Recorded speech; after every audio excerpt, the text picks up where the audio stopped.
Hey guys, it's Rachel with Rachel's Remedies, and I am still discussing homeschool. Today's question is, how long a day should I do school? Now, a lot of moms, especially ambitious moms, can get really hung up on this and feel like they have to go 8-hour days or 4-hour days. When I started out, if you have a preschooler or a kindergartner or even a first grader, I did 45 minutes a day, and I only did 2 subjects. I did math and English. If I were you, I would just do those 2 subjects, 45 minutes to an hour a day until you feel satisfied with how things are going. And then you can always add on. Look at a child's day at school. 80% of their time is actually babysitting. It's snack breaks. It's holding hands in the hallway, the little kindergartner rings, and sharing toys. And I would say 90% of the time your child is in school is actually filler. So if they're at home with you or you have a tutor, really 45 minutes a day to an hour a day, especially for a 4, 5, 6-year-old, a boy learning to read, 7-year-old. It just doesn't need to be lengthy. Now, if you want to know exactly how I did things, I had my morning hour, 45 minutes to an hour in the morning. English and the math are very hands-on.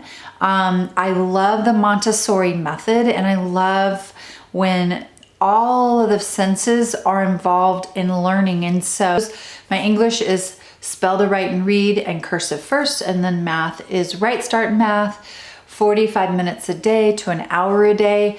At lunchtime, I read the proverb of the day, and so I would read aloud.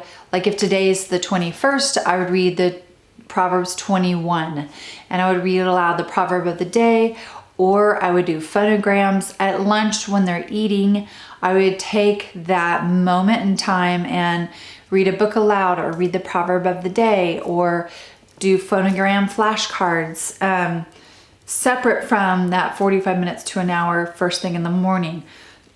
Whatever time of the day is good for you, I think it's important to be kind of consistent with that time. I didn't feel comfortable because you're doing such a short amount of time. Anyone can do that for 45 minutes to an hour.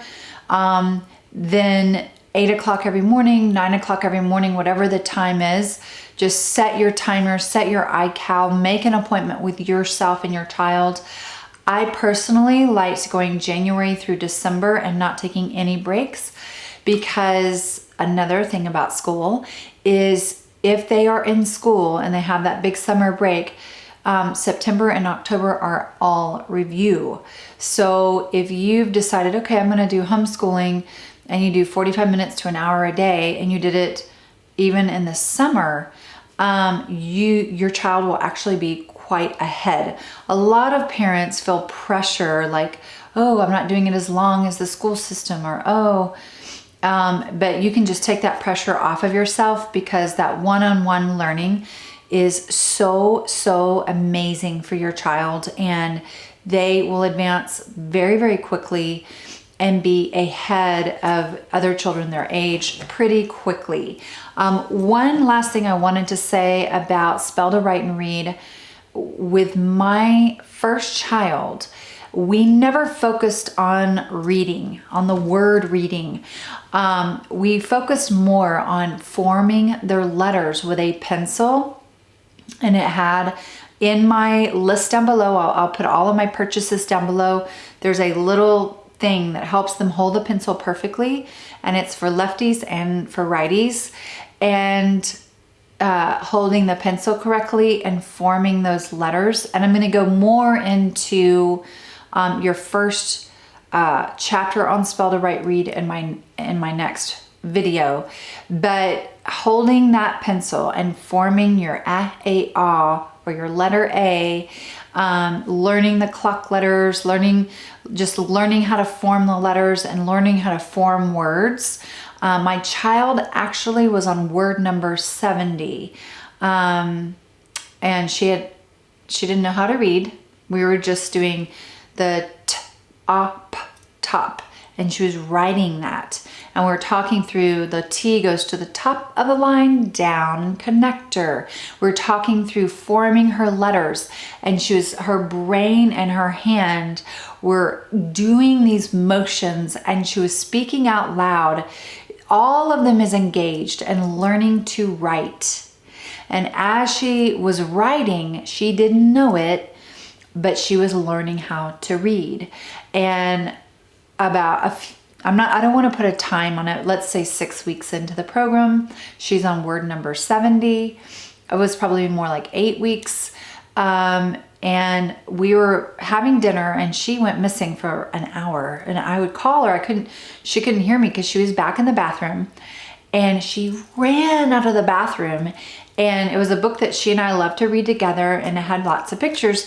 That book was in the bathroom, and when she picked it up and she opened up the book, she realized she could read every word in the book, and she was so excited. She had flipped the pages, and all of a sudden her brain connected all the letters together, and she was sounding out the words, and she's like, oh, I can read. And so for her, and each child was different, but that was my first child, and I just focused on perfectly forming letters with her handwriting, and her little notebook, and working through kind of giving her those building blocks, connecting the dots of how to write a P or a P.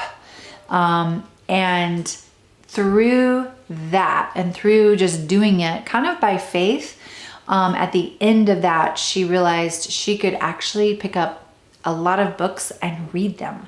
And it was so, so exciting to her. She ran and wanted to go to the library and get lots of books, because all of a sudden she realized she could read. It wasn't hard on me. I was just doing the program and just teaching her how to spell and to write. And then the reading was just this huge, exciting bonus for her. So just wanted to cover quickly the time that I spent with them was 45 minutes a day.